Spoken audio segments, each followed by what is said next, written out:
The frozen moon of Kethera 7 was not meant for the living. Its surface stretched in endless sheets of blue-white ice, carved by winds that could strip flesh from bone in minutes. The research outpost sat like a metal tumor against the landscape, its lights barely visible through the perpetual snow. Mira had been assigned to the xenobiology team for 6 months now. 6 months of cataloging ice-dwelling microbes. 6 months of recycled air and freeze-dried meals. 6 months of wondering why humanity kept pushing into places that clearly didn't want them. But that was the human way, wasn't it? To go where they shouldn't, to survive where they couldn't. The distress beacon came during the 3rd shift when most of the crew slept and the winds howled their loudest. Mira had been reviewing data logs, her coffee long cold, when the proximity alarm chirped. Something was outside. Something alive. Protocol said to wake the security team. Protocol said to maintain the airlock seal. Protocol said a lot of things that Mira ignored as she pulled on her thermal suit and checked the external feeds. The creature was small. No, larger than a terrier, and it was dying. Mira recognized the species immediately. A Kethran cub, one of the apex predators that roamed the ice plains in packs. Adults stood nearly 3 meters tall with crystalline fangs that could pierce steel and claws that could tear through airlocks. They were beautiful, deadly, and utterly unsuited to sympathy. This one was neither beautiful nor deadly. It was pathetic. The cub, Rick, she would later learn his name when the translator finally parsed his desperate chittering, pressed himself against the outpost's outer wall. Seeking any scrap of warmth, the building's systems leaked into the frozen air.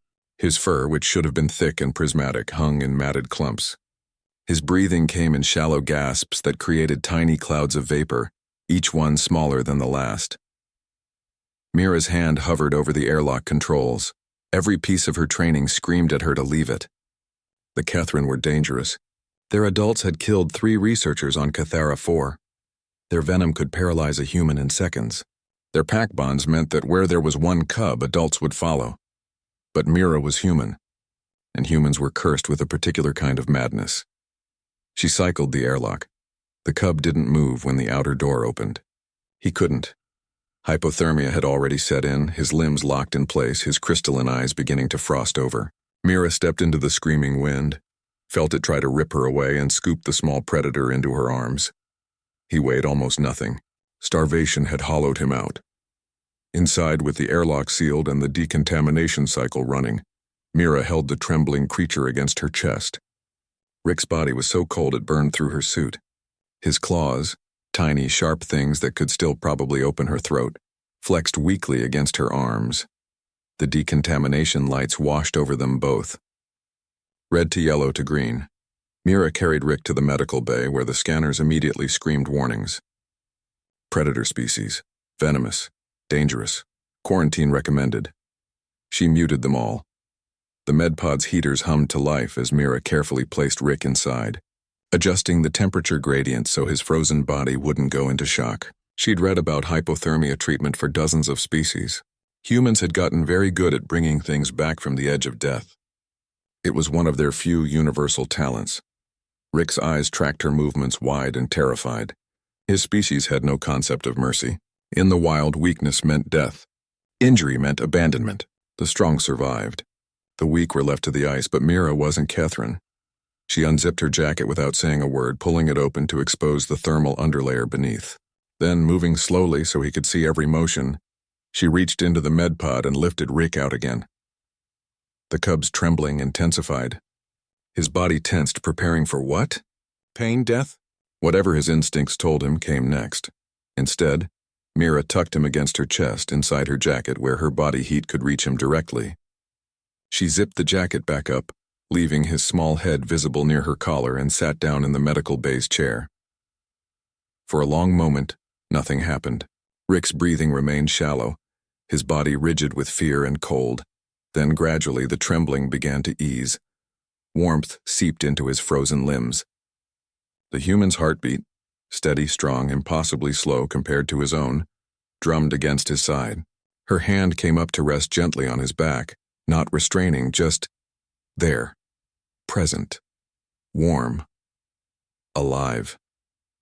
Rick's species had no word for kindness. They had words for strength, for hunting, for survival. They had words for pack and territory and dominance.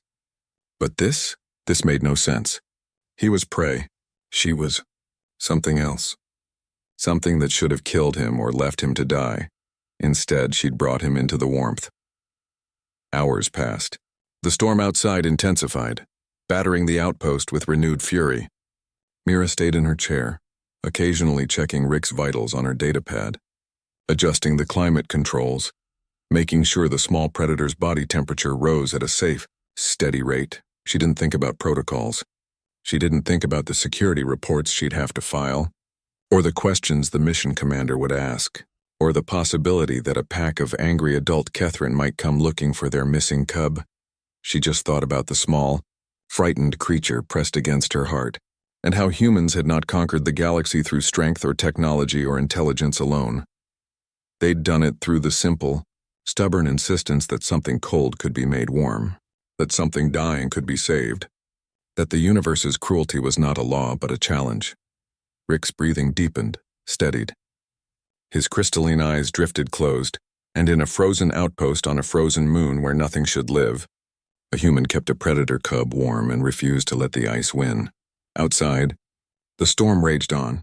Inside, something like trust began to grow.